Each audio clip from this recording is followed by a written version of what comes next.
सध्या बारामती लोकसभा मतदारसंघाची निवडणूक ही जोरदार चर्चेत आहे। बारामती लोकसभा मतदारसंघाची लढत ही नणंद आणि भावजईत होतीये, पण बारामतीचे मतदार या निवडणुकीकडे कुटुंबातला संघर्ष म्हणून पाहतायत की त्यांना राष्ट्रीय प्रश्न महत्त्वाचे वाटतायत। याच संदर्भात एबीपी माझानं बारामती लोकसभा मतदारसंघाचा भाग असलेल्या काही ज्येष्ठ नागरिकांना त्यांची प्रतिक्रिया विचारली, तेव्हा त्यांनी आपली नेमकी काय मतं मांडली आहेत पाहूया।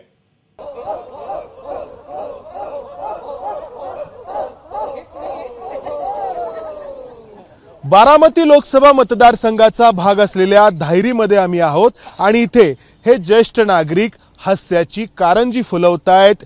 निवडणुकीतील आरोपांची राळ, प्रचारामधला विखार आणि आश्वासनांची खैरात या सगळ्यापासून वेगळं असं वातावरण या ठिकाणी आहे। अर्थात 7 तारखेला हे सगळे नागरिक मतदानाला सामोरे जाणार आहेत। काकू, छान सुरू आहे सगळं तुमचं। हे कोणतं हास्य तुम्हा सगळ्यांना आवडतं? कारण हास्याचे अनेक प्रकार आहेत। कोणतं हास्य आवडतं? पोट धरून खळखळून हसायला आवडतं, होय, कारण मनमोकळेपणा आणि पूर्णपणे आपली जी निगेटिव्ह ऊर्जा असते ती बाहेर जाते। जरा हसून दाखवा सगळ्यांनी।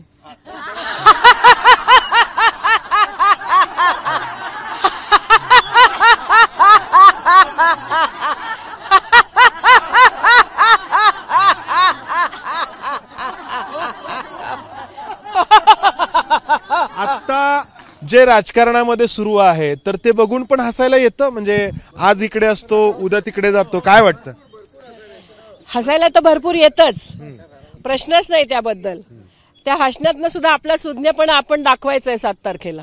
होय ना? मग काय वाटतं, या ठिकाणी सुनेत्रा पवार आहेत, सुप्रिया सुळे आहेत, विचार केला तर आम्ही नक्की सुनेत्राताईंचंच करणार। अच्छा, तुम्हाला काय वाटतं आजी? सुनेत्राताई। अच्छा, हा, महायुतीला आम्हाला जिंकून द्यायचंय। आम्हाला पंतप्रधान मोदीजी तिसऱ्यांदा परत हॅट्रिक करायला पाहिजे। त्यामुळे आम्ही सुनेत्रा। पण मागील वेळी या ठिकाणी ज्या उमेदवार होत्या तर त्या घड्याळ्या चिन्हावरती भाजपच्या विरोधात होत्या। आता तुम्ही मग महायुतीमध्ये पुन्हा घड्याळालाच मतदान करणार? मागच्या वेळी ज्यांच्या विरोधात केलं असेल त्यांना? यावेळेस आम्ही मोदीजींना समोर ठेवले। मोदींना म्हणून तुम्ही मतदान करणार। काकू, काय वाटतं तुम्हाला? मी सुनेत्रा पवार, मोदीजींनाच मी हे करणार, मत देणार। काका, काय वाटतं? मोदींनाच मत देणार। अच्छा, पण आता ज्या उमेदवार ज्या आहेत तर त्या घड्याळ्या चिन्हावरती आहेत। मागील वेळी तुम्ही मोदींना मतदान करताना भाजपला केलं असेल घड्याळ्याच्या विरोधात, आता यावेळी घड्याळाला कसं होणार? मग चिन्ह महत्वाचं नाही, व्यक्ती महत्वाची आहे। त्यामुळे आमचं मत हे मोदींचे जो कॅन्डिडेट आहे त्यांनाच मिळणार। काका, काय वाटतं तुम्हाला? No comments. का बरं? नाही, बोला ना, सगळे मोकळेपणाने बोलण्यासारखं काही नाहीच राहिलेलं। हा, बोलण्यासारखं काहीच नाही। कुणी जरी आलं तरी आपल्या जनरल पब्लिक मध्ये काहीही फरक पडणार नाही पडणार, कुणी आलं तरी। आणि आता जे आश्वासनं देतात सगळीजण सगळ्या बाजूनी, ते कुठलीही पूर्त होतील असं वाटत नाही। पण हे म्हणतायत बरेच लोक की मोदींना म्हणून आम्ही मतदान करू। मोदी आल्यामुळे 10 वर्षात काही फरक पडला? मला भरपूर फरक पडला। यांना बोलू द्या ना, थांबा, यांना बोलू द्या। वैयक्तिक मला काही वाटत नाही। तुम्हाला नाही फरक?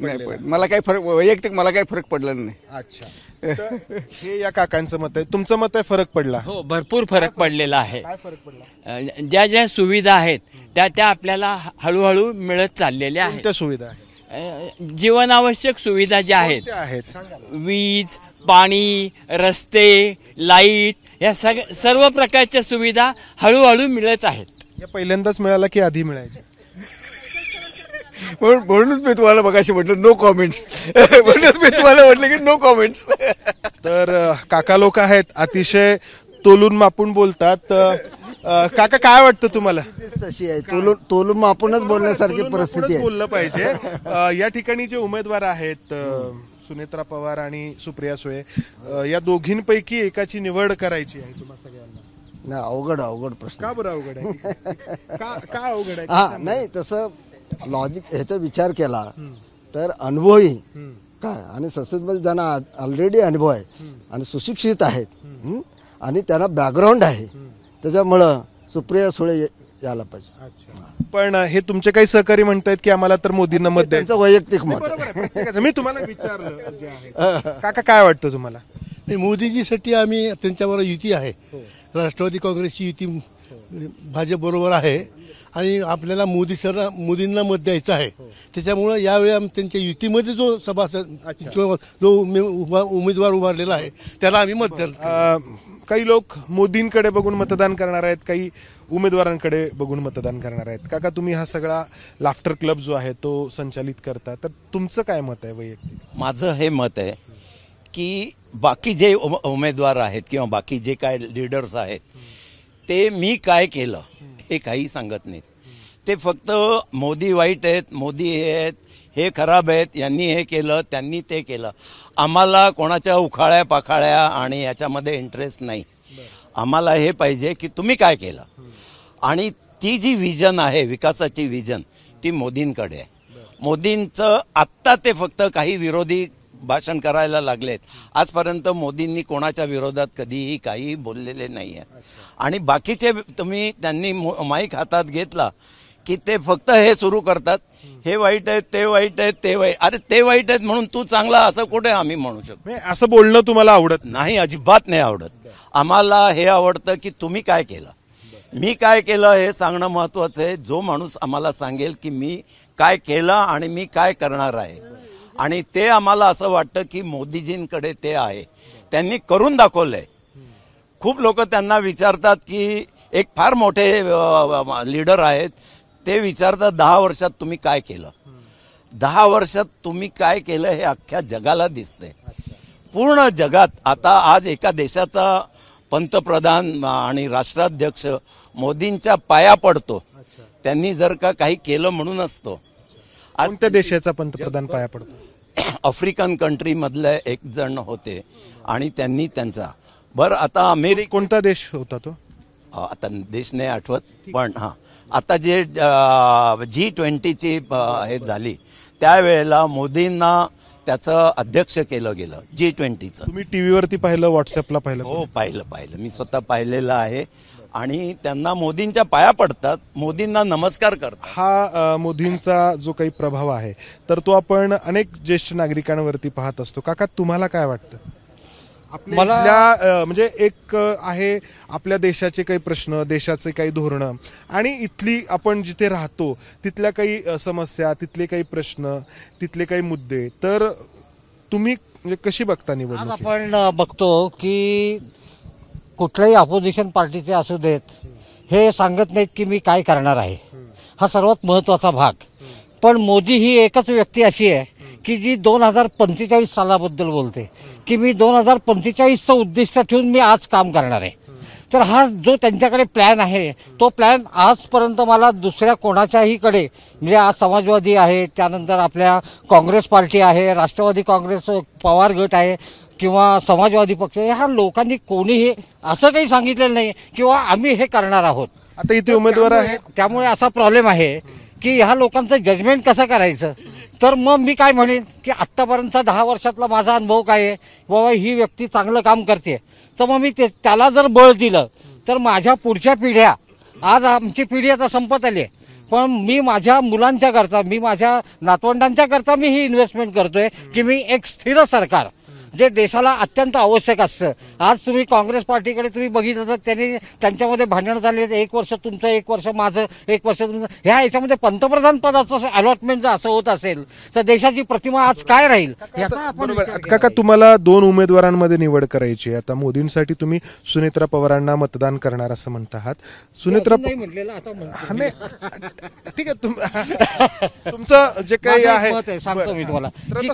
सुनेत्रा पवारांची कोणती किंवा कोणत्या गोष्टी तुम्हाला आवडतात की फक्त मोदी? मी एक सांगतो तुम्हाला की मी आजपर्यंत इथे 3 टर्म्स मी राष्ट्रवादीच्या खासदार म्हणून सुप्रिया सुळे उभ्या होत्या.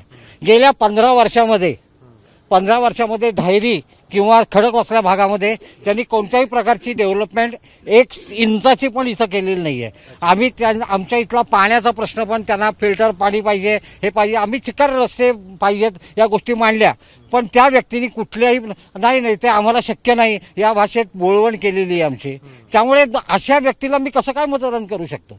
आणि मला कॉन्फिडन्स येण्यासाठी त्या व्यक्तीकडनं पॉझिटिव्ह गोष्टी तर मला कळल्या तर मी तिला मतदान करू शकेन. आता सुनेत्रा पवारांच्या बाबतीमध्ये तुम्ही म्हणता की त्यांना कोणत्या बेसिसवरती, आज मला नक्की मी असं प्रांजळपणाने सांगतो की बाबा मला त्यांच्याबद्दल माहिती नाही की बाबा त्या काय करू शकतील, कारण त्या 2-3 प्रायव्हेट याच्या अध्यक्ष आहेत, शाळांच्या अध्यक्ष आहेत, हे आहेत, त्यानंतर तिथे त्या टेक्नो पार्क वगैरे चालवतात, बरोबर आहे, त्या ते बघतात, मी त्या चांगल्या चालवत असतील अशी मी अपेक्षा ठेवतो.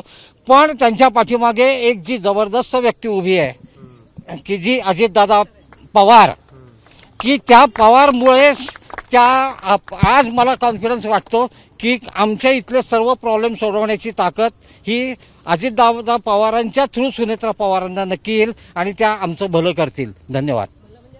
काका, हो, नाही त्यात आमचं भविष्य आहेच ना. काका, हेच अजित पवार मागील 15 वर्ष सुप्रिया सुळेंच्या देखील पाठीमागे उभे होते, मग तुमचे प्रश्न का नाही सुटले? हो, मी तेच सांगतोय की पवार फॅमिलीचाच हा प्रॉब्लेम होता. पवारांना आज पवार का ह्याच्यातनं माझा प्रश्न आहे, मी सांगतो तुम्हाला, त्याचं उत्तर मीच सांगतो आता.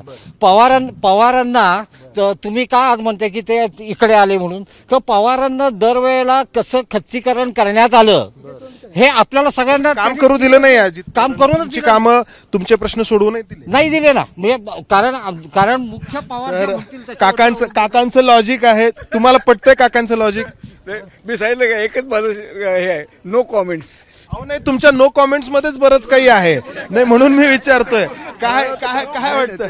नाही नाही, तुम्ही बोला, काय वाटतं? फाटकाच्या तर ऍब्सोल्युटली नो कॉमेंट्स. नाही, फाटक काकानी, नाही नाही, तुमचे मित्र आहेत फाटक काका, चांगले मित्र आहेत भाई. पण नाही काय मत आहे? म्हणून काही मी बोलू शकतो, त्यांचं वैयक्तिक मत आहे ते. नाही, तुमचं वैयक्तिक मत सांगा. नाही, मी काही माझं मत देऊ शकत नाही मी. काका, तुम्हाला काय वाटतं? काय वाटतं तुम्हाला? मोदींची आपल्याला गरज आहे. ह्याचं कारण का, गेली 10 वर्ष आपण बघतोय का कुठल्या प्रकाराने त्यांनी कार्य केलेलं आहे. सगळ्यांच्या डोळ्यापुढे आलेल्या गोष्टी, जसे एअरपोर्ट्स आहे किंवा नवीन रेल्वे स्टेशन ज्यामध्ये बदल झाला आहे, तो निश्चितच आपल्याला लक्षात येण्यासारखा बदल आहे. आणि पुढची 10 वर्ष नक्कीच आपल्याला माहिती आहे की आपल्याला भारताचा जर विकास करायचा असेल तर आपल्याला हे फार गरजेचं आहे की मोदी येणं गरजेचं आहे आपल्या दृष्टीने.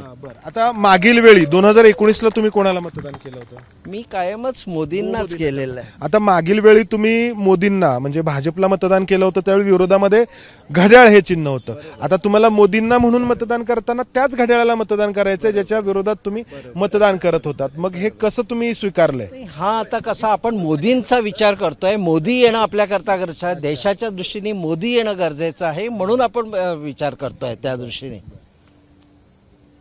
काका, तुम्ही बोलाल, तुमचं मत काय? माझं एकलानीच व्यक्त आहे की या वेळेस ह्याच्याहून दुसरा चांगला पर्याय नाही आहे. अच्छा, पर्याय नाही. म्हणजे सुनेत्रा पवार आणि सुप्रिया सुळे यापेक्षा तुम्ही मोदी आणि राहुल गांधी असा विचार करता? काय वाटतं की इथे तुम्हाला स्थानिक मुद्दे महत्वाचे वाटतात की राष्ट्रीय पातळीवरचे मुद्दे महत्वाचे मानून तुम्ही मतदान करणार? नाही, राष्ट्रीय पातळीवरनं ह्यांना पॉवर मिळणार आहे म्हणून या सगळं काम करतील, हेच माझं म्हणणं आहे. काका, तुम्हाला काय वाटतं? इथले काही प्रश्न आहेत, आपल्या महाराष्ट्रातले आहेत, आपण जिथे राहतो त्या भागामधले आहेत, आणि एक राष्ट्रीय पातळीवरची धोरणं आहेत, मुद्दे आहेत, तर अधिक प्राधान्य तुम्ही कशाला द्याल? तुम्ही उमेदवारांना द्याल की मोदी आणि राहुल गांधी यांच्यामध्ये जे काही एक नॅरेटिव्ह आहे तर त्याबद्दलचं द्याल? नाही, नो कॉमेंट्स. आम्ही तेवढे म्हणजे काय ते ह्या तुम्ही जे प्रश्न विचारला त्या प्रश्नाला उत्तर देण्यापुरता आम्ही एवढं पॉलिटिकली आहात, तुम्ही आहात अगदी परिपक्व आहात म्हणून तर नो कॉमेंट्स म्हणताय. बरोबर आहे ना? ते बघा, सगळे हसतायत. नाही, या लोकांनी मोकळेपणाने त्यांची मतं मांडली तर तुम्ही मांडा. काही दबाव वगैरे आहे का? नाही, दबाव वगैरे तसा काही प्रश्न नाही. दबाव वगैरे नो कॉमेंट्स हेच महत्वाचं आहे. नो कशामुळे पण मग काय, बाकीची लोक जर मोकळेपणाने मांडतायत तर तसं नाही, तसं नाही. बरं, कोण? हा, अच्छा, कोण न्यायाधीश आहेत? अच्छा, न्यायाधीश आहात. अच्छा, म्हणजे निवृत्त न्यायाधीश. अच्छा, निवृत्त न्यायाधीश आहेत. नाही, पण बोलले ना ते, बोलले नाही त्यांच्या नो कॉमेंट्स मध्ये. एक मिनिट काकांना बोलायचं. बोला. मोदींच्या सारखा प्रामाणिक, एफिशियंट आणि जवळजवळ 24 तास कष्ट करणारा पंतप्रधान देशाला पहिल्यांदा मिळालेला. गेले 10 वर्षे सगळी भारतातली जनता, जगातली जनता बघते आहे आणि जगामध्ये भारताची प्रतिमा किती उंचावलेली आहे हे मोदींच्यामुळेच. त्यामुळे आमचं मत, माझं स्वतःचा वैयक्तिक विचारला तर मोदींनाच जाणार आणि सुनेत्रा पवारांना मत दिलं की मोदींना जाणार, म्हणून आम्ही सुनेत्रा पवारांना मत देणार आहोत. अच्छा, बर बर बर. काकू काय महायुती? येस, आपली अर्थव्यवस्था 11 नंबरवर होती, ती मोदीजींनी 5 वर आणली, आता 3 वर नेण्याचा प्रयत्न आहे. म्हणजे दूरदृष्टी, आणखीन काही नाही. आपल्याकडे काय फरक पडला? तुम्हाला फरक पडला काही? एक मिनिट, माझा तोल जातो, एक मिनिट तोल जातो. आपल्याला काही फरक पडला? हा फरक जो आहे हा हळूहळू दिसणार आहे, कारण आपला राष्ट्रीय प्रश्न आणि राष्ट्रीय हितच आपल्या डोळ्यासमोर महत्वाचं आहे. राष्ट्र असेल तर आपण असू, स्थानिक समस्या या सुटणार आहेत. जे 64 आणि 65 वर्षे हल्ली जी वाळवी लागलेली आहे ती हळूहळू कमी होणार आहे. मला असं म्हणायचंय की देशाची प्रगती म्हणजे आपली प्रगती. तर देशाची प्रगती आपल्याला दिसते की चांद्रयान दिसतंय आपल्याला, नंतर आणखीन म्हणजे सगळ्या फील्डमध्ये प्रगती आहे आणि मग ती प्रगती आपल्यापर्यंत नॅचरली पोहोचणारच आहे. त्यामुळे झिरपत येणार. गॅस सिलेंडर आधी किती होता, आता कितीला आहे? आता आहे असू दे, किमती वाढल्या ते तर होणारच आहे ना. जसं जसं काळ बदलतं तर पूर्वीसारखं कसं राहणार आहे? पूर्वी 4 आण्याला आपण भाजी आणत होतो, आता आणू शकतो का? नाही, सगळ्यामध्येच बदल झालेला आहे. त्यामुळे सिलेंडरमध्ये नॅचरली होणार. हरकत नाही, महागाई वाढली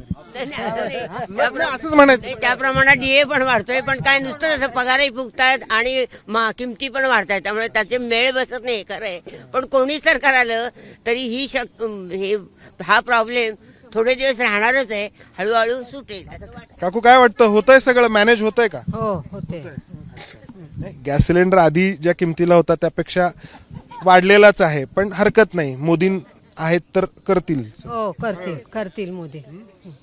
तर आपण पाहतो आहोत या लोकांच्या ज्या प्रतिक्रिया आहेत तर त्या अगदी पूर्णपणे मोदी हवे की मोदी नको अशा पद्धतीच्या आहेत.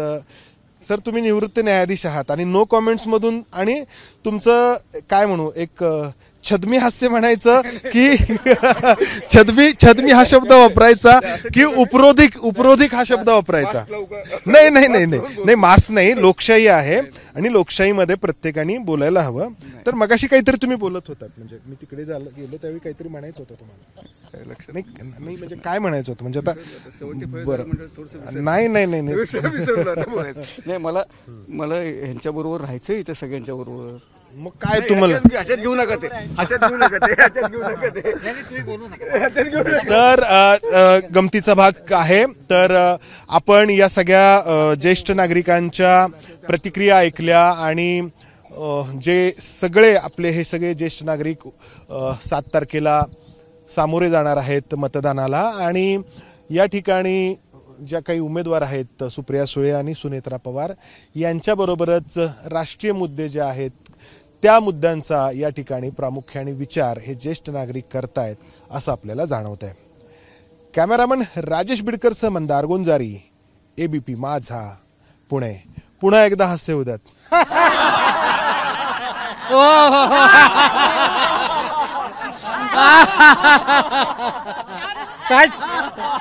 काय छान मुलाखत घेतली.